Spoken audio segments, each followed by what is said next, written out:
The other way you can do this is to be non-subjective and then just design some sort of a strategy based on your beliefs about price movement and implied volatility movement.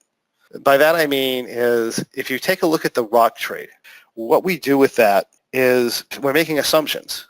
We're doing an entry test. We're taking a look at the delta of the position, and we're making an assumption. We're making an assumption that if the butterfly is cheap, if the delta is relatively flat, that the market is in a position where it's going to move a lot.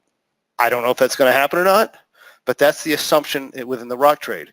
So without looking at technical analysis, without considering news, I'm just doing this little test, and I'm saying, well, if this is flat, the market's probably going to move a lot. That being the case, I enter into an M3 position. If I see that the butterfly is a lot of money and it's got high delta number on it, then I just make an assumption. I make an assumption the market's not going to move a lot. And if the market's not going to move a lot, then I have more opportunity in being like a condor type of a thing. So we enter in a rock position.